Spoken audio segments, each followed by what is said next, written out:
we're looking at a couple of the planes that I was scrolling through to find out which one I really wanted, because after I did the budget, realized I had a little bit of money and thought maybe I'd get a couple of new planes. So this little beast here, probably a little bit out of my price range at $400. I'm just like, oh gosh, a little bit too much. But this is it's a Balsa E-flite Rhapsody 25E. Looks pretty good. What I like about this plane is that it's 3S or 4S. Pretty much all my batteries are 3S. I've got a couple of 4S 1300s that I fly in the Lippish, as you guys probably know. So let's have a look at some of these photos, hey? Bit of a beast. So these are all new to me. I've never seen this plane before, and I've wanted a biplane for a little while. I had a look at the pits, and it flies like an absolute beast.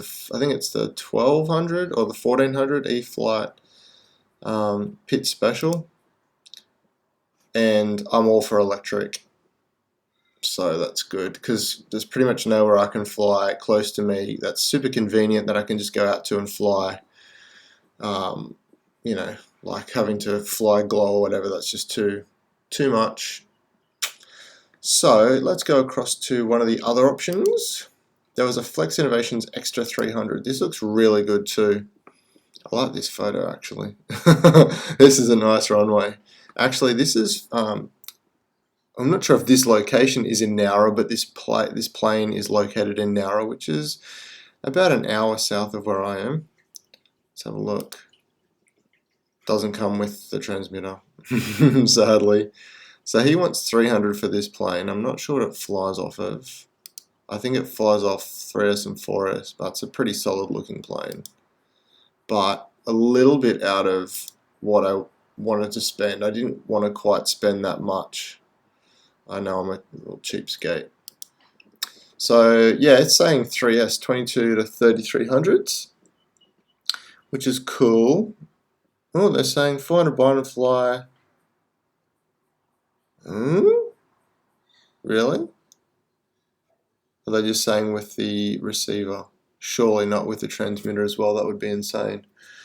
Alright, let's have a look at the other one. So the first two are relatively close to where I am. This one here and the next one, these two, they're pretty cool looking, and they're more within my price range. $215, $215, and I like this sort of low wing kind of intermediate planes. So this is a Speed Air 40. Looks really nice and looks pretty good condition too for its age. I'd say this is fairly old and was once a glow setup. It's pretty robust kind of landing gear. I like it. XT60s. Yeah, it looks good. I mean, I like that one. I like that one, and I like this one here too. American Sig Cobra. Looks cool.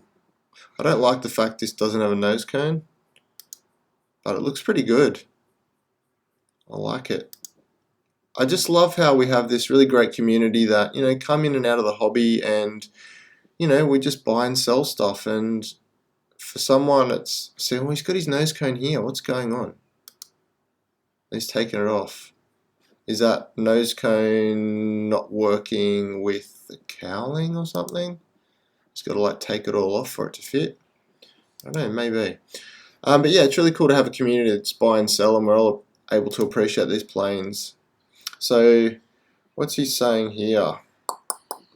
10x7 radio, 4-channel, steerable nose gear. Okay, it comes to service, receiver and battery, flies beautifully. It would be good. It would be good, but for me, it's just too far away. Port Macquarie is like 5 or 6 hours away from me. That would be like a 10-hour round trip. That's kind of like the area where we went for our road trip up that way. It's just too far, but it would be great. If I went up that far to get this plane, I would have bought both of them. Anyway, let's have a look at the ones now. Now, I'm on the Hobby King website, but there is a Facebook Marketplace listing. selling this plane, and it looks really good. So it's discontinued, as are pretty much all these planes. Maybe not that one. Maybe not the Flex Innovations. They probably still make that. But this one here, oh my gosh. Now 222.63. That was just an ARF, so it didn't come with servos or anything. Now the lady that's selling this beast, it's 1200. It's more my size. The Artisan it's like 1100. No, I think it's 1100 or 98. It might be like a meter or a bit over a meter. This is a really good size. This is sort of like the territory of like my super easy size. You can tell the difference between that size. This would have a beautiful presence, and this is balsa built up. Now the lady wanted $280. Oh man, it does look really nice. She wanted $280, and it came with batteries and everything. So I've asked her to see if she can give me a really good deal, because she said the price was negotiable.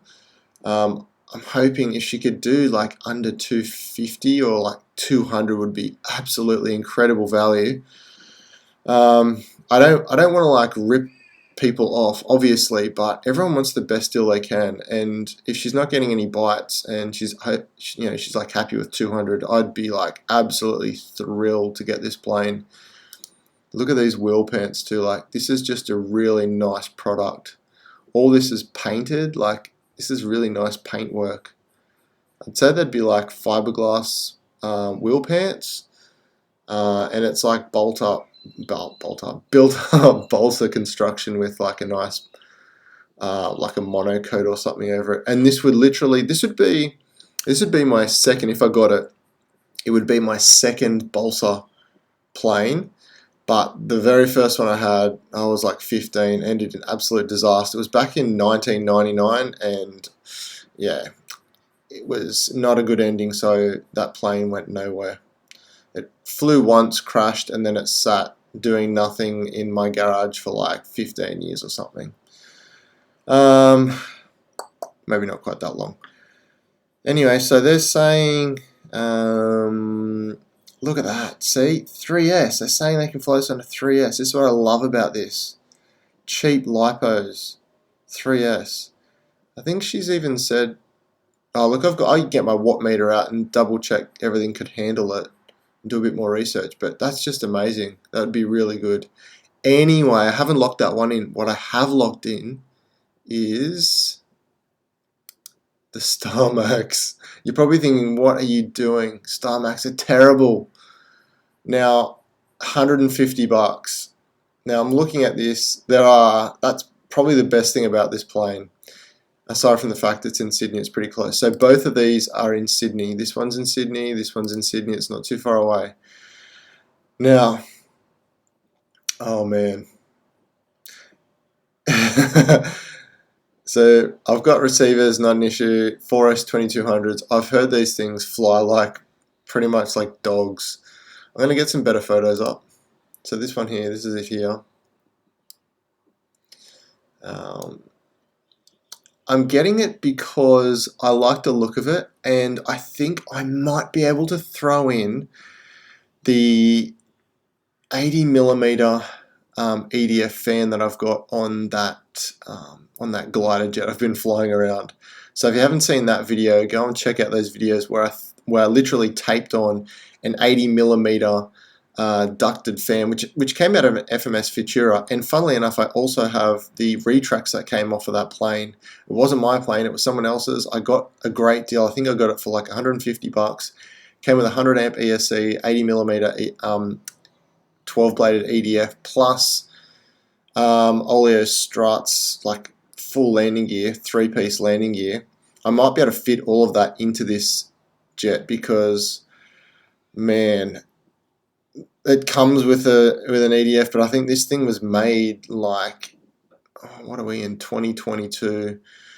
Gosh, probably over 10 years ago, and it's an absolute dog of a thing. I've heard the videos of it alone are so old and grainy. It's like the newest video I could find was 3 years ago, and that's fairly ordinary. Like all the unboxings unboxings and close-ups of this plane are just pretty terrible.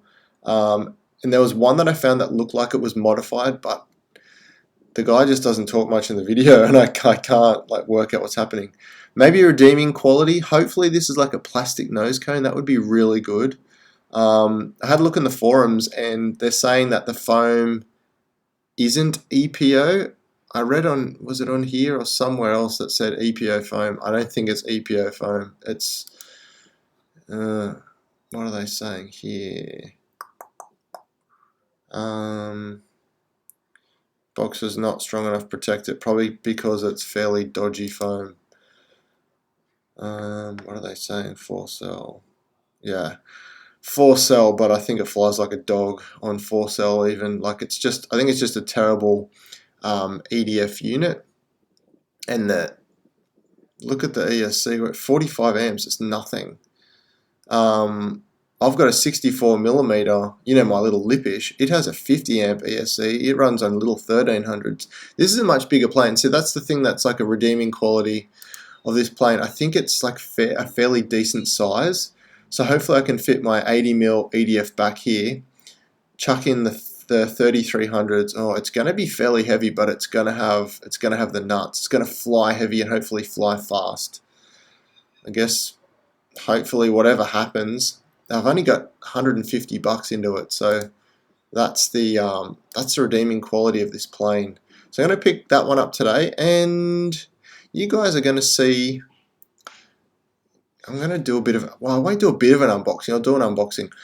I also noticed that the landing gear, people were talking about the landing gear on this thing being just terrible, like things not locking in place and all this sort of stuff. So anyway, yeah, I probably should attempt to fly it stock. I just don't want to crash it. That's the thing. I don't want to destroy the airframe. Maybe I'll fly it stock, and then I'll do the mods on it. Yeah, with all the landing gear, the new EDF plus the battery, it's going to be pretty hefty. So I should probably do some calculations and work out how much wing area we have. We've got plenty of thrust. The thrust coming off that 80mm fan is just incredible. So if I can compare the weight and the wing area of this plane to the FMS Futura, if I get similar kind of numbers, I don't think I'll have any issues. I think my main issue is going to be like fitting everything in. I'm going to have to sort of cut out a lot of foam and probably reinforce the inside with some, I don't know, plastic or balsa or something or other just to firm up the inside, and we'll see how we go.